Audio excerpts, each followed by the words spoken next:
আসসালামু আলাইকুম এভরিওয়ান, কেমন আছেন সবাই? আশা করছি সবাই অনেক ভালো আছেন। আলহামদুলিল্লাহ, আমিও আপনাদের দোয়ায় অনেক ভালো আছি। আজকে আপনাদের সামনে নতুন একটা রেসিপি নিয়ে আবারও হাজির হয়ে গেলাম। তো আশা করছি সম্পূর্ণ ভিডিওটা দেখে দেবেন। তো বন্ধুরা, এখানে আমি 2 রকমের আম নিয়েছি।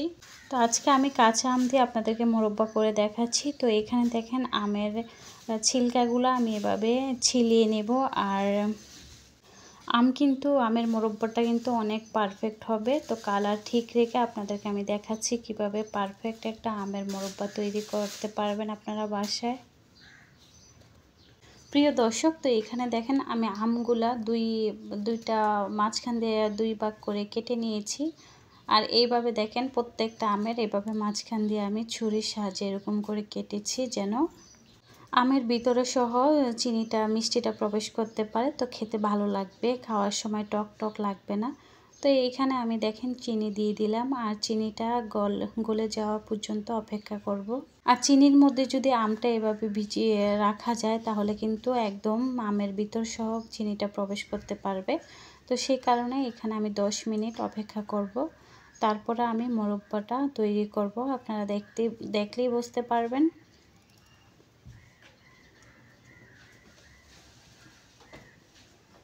তো এই তো চিনিটা কিন্তু অনেকটাই গলে গিয়েছে। তো আমি এরকম অবস্থায় এখন এই তো ঢেকে রেখে দিয়েছি। তো এখানে আমি দেখেন 5 ফোড়ন নিয়েছি।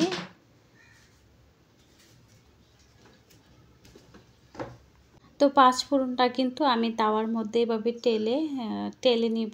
টেলে নিয়ে তারপরে গুঁড়ো করে নিব।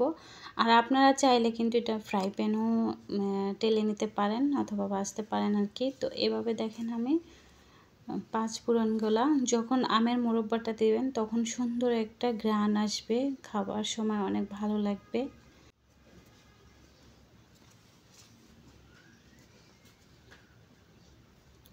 আর এটা কিন্তু দেখতে হবে যেন পুড়ে না যায়, পুড়ে গেলে কিন্তু ভালো লাগবে না, পুরো একটা গন্ধ আসবে। তো দেখেন এইখানে আমি আমটা কিন্তু বসিয়ে দিয়েছি চুলার মধ্যে। আর এইখানে আমি মোরব্বাটার জন্য 2টো দারচিনি, 2টো এলাচ দিয়ে দিলাম। আর দেখেন প্রায় চিনিটা কিন্তু গলে গিয়েছে। আমি আপনাদেরকে দেখাচ্ছি একটু সাইড করে। আর আপনারা কিন্তু চেষ্টা করবেন আটিওয়ালা আম দিয়ে মোরব্বাটা তৈরি করতে, তাহলে কিন্তু গলে যাবে না। আটি ছাড়া আম দিয়ে মোরব্বা করলে কিন্তু গলে যাওয়ার সম্ভাবনা থাকে। তো এখানে আমি কিছুটা লবণ দিয়ে দিলাম।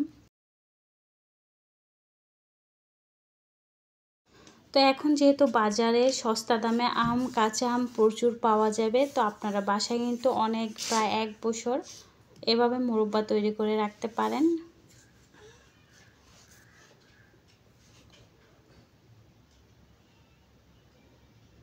প্রিয় দর্শক, তো এইখানে দেখেন আমের কিন্তু একটা কালার চলে আসছে। তো আরেকটু কালার সুন্দর লাগার জন্য এখানে আমি কাশ্মীরি লাল মির্চি একটু ইউজ করে নিলাম, যেন কালারটা আরেকটু ভালো আসে। আর মোরব্বার কালার কিন্তু এরকম সবুজ থাকলেও দেখতে ভালো লাগে, তারপর হচ্ছে একটু ব্রাউন কালার হলেও কিন্তু ভালো লাগে দেখতে।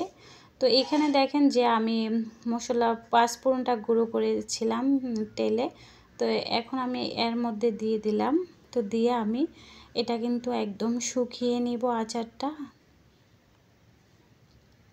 তো বন্ধুরা, যারা আজকে আমার চ্যানেলে আসছেন, আমার ভিডিওটা আপনাদের পছন্দ হয়েছে, ভালো লেগেছে, তো অবশ্যই আমার চ্যানেলটা সাবস্ক্রাইব করে দিবেন, যেন নতুন নতুন ভিডিও আপলোড করার সাথে সাথে আপনাদের কাছে পৌঁছে যায়। তো যারা এতক্ষণ পর্যন্ত লাইক দিতে ভুলে গিয়েছেন, তো ছোট্ট করে একটা লাইক দিয়ে যাবেন। আপনাদের একটা ছোট্ট লাইক কিন্তু আমাদের চ্যানেলের অনেক মূল্যবান।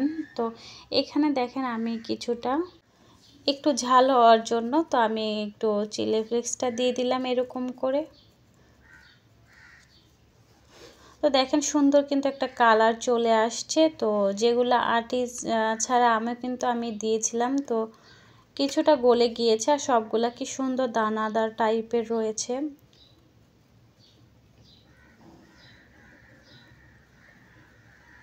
তো আশা করছি আজকে আমার এই রেসিপিটা দেখলে আপনাদের আমের মোরব্বা কোনো ভুল হবে না, ইনশাল্লাহ পারফেক্টই হবে।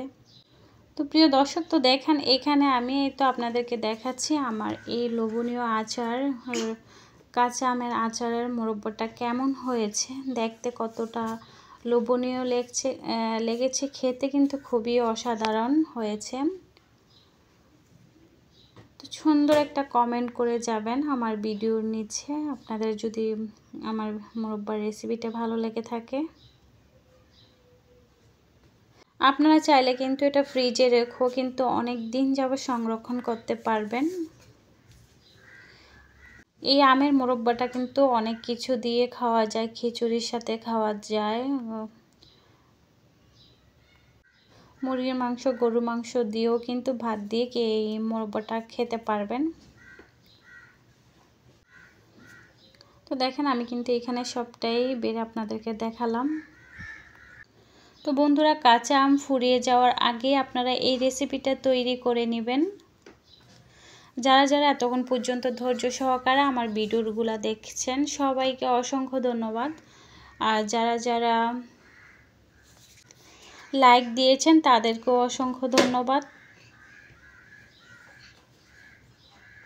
দেখেন আপনারা চাইলে এরকম একটা প্লাস্টিকের বোতলও কিন্তু অনেক দিন যাবত এটা সংরক্ষণ করতে পারবেন। তো আমি কিন্তু এই প্লাস্টিকের বোতলে রেখে ফ্রিজে রেখে দিব, অথবা মাঝে মাঝে কিন্তু আপনারা চাইলে এটা রোদেও দিতে পারেন, অনেক দিন যাবত ভালো থাকবে। আর এটা কিন্তু যদি আমার রেসিপিটা যারা যারা আজকে দেখছেন কিন্তু তাদের একদম দোকানের মতো, অথবা